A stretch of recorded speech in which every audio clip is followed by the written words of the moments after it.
Meanwhile, the Water Resources Commission is worried Ghana is witnessing a concerning drop in water quality attributed to land use activities, prompting urgent calls for collaborative action. Authorities are stressing the need to address destructive land practices to protect the nation's dwindling water resources. There's more in this report. Human activities like illegal mining, fishing with harmful chemicals, and improper waste management are contributory factors to depreciation in water quality. Recent statistics reveal a significant decline in the quality of Ghana's water resources, depreciating from 86% to 58.8%. The Executive Director of Water Resource Commission, Dr. Bob Alpha, highlighted the reasons for this decline in water quality. Ghana's water resources is actually going down in terms of the quality. We are having degradation of our water bodies due to land use activities as indicated in the morning. However, we also have some parts of Ghana where we have quite a lot of good water resources. If you look at the Volta Basin system, all the way from the northern part of Ghana to Akosombo Dam, the level of Galamsey activities there is very minimal. So for some areas, we have good water quality. In other areas, we have bad water quality. That's the situation now. In 2005, we were around 86. So we had very good water resources in terms of the percentage. Then Galamsey started, and then we started losing some of our rivers. The turbidity levels are very high.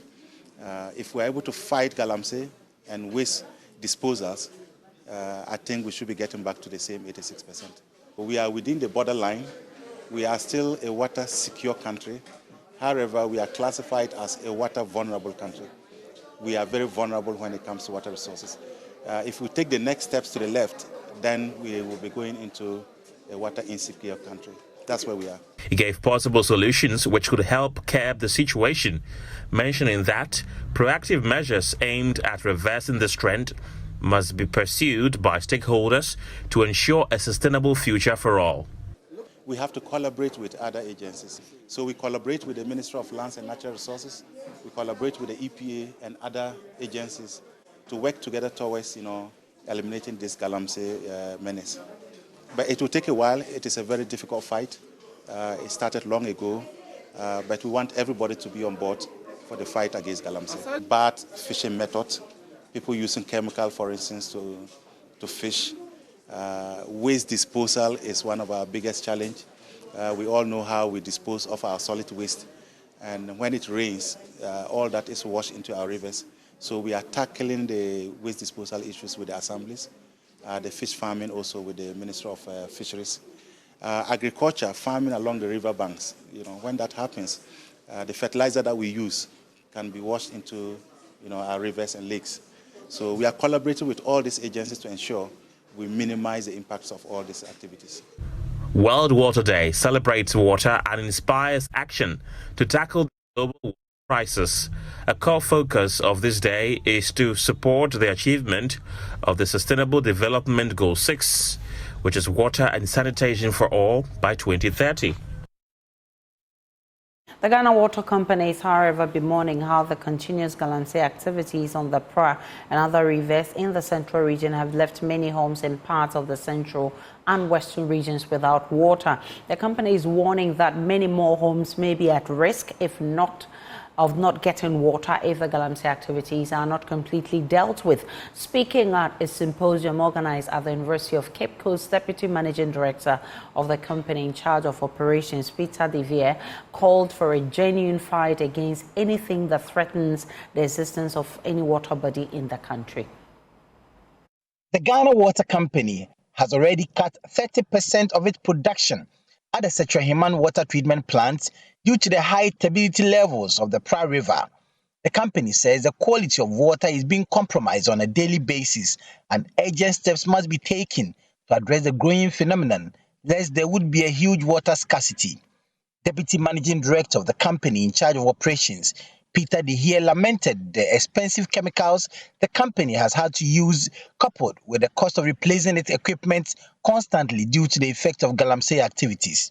As we all know, our water bodies must be protected.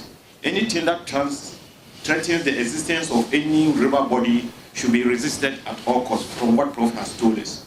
So the company has now been compelled to adopt a more potent but expensive coagulant.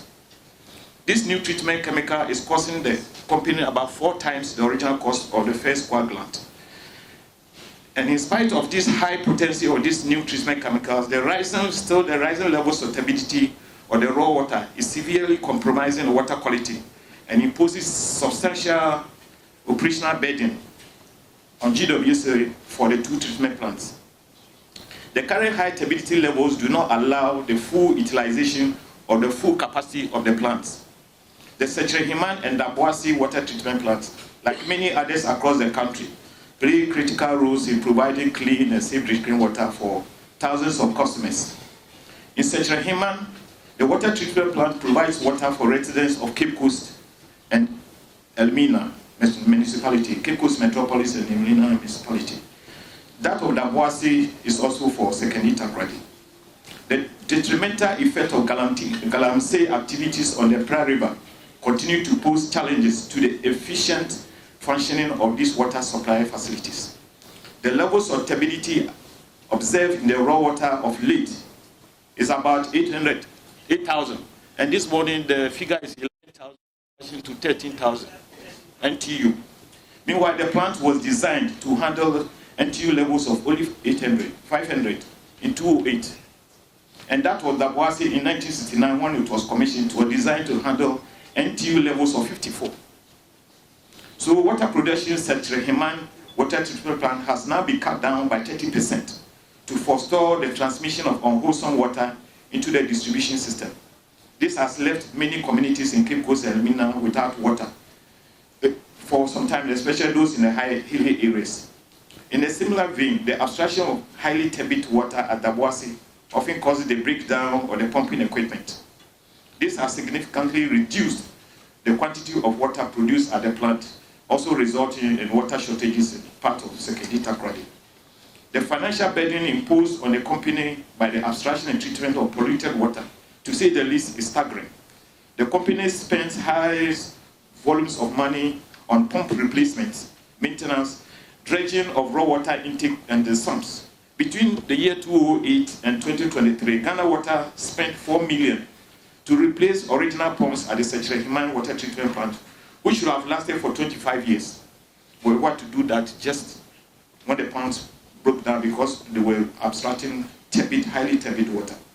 A professor of chemistry at the University of Cape Coast, Professor Daniel Kofi-Suman, says the country may be forced to import water in the near future if the issue of the destruction of the country's rivers and water bodies are not tackled head-on. Even now, we can't pay water bills. They are complaining. But when we have to import water, what will happen to us?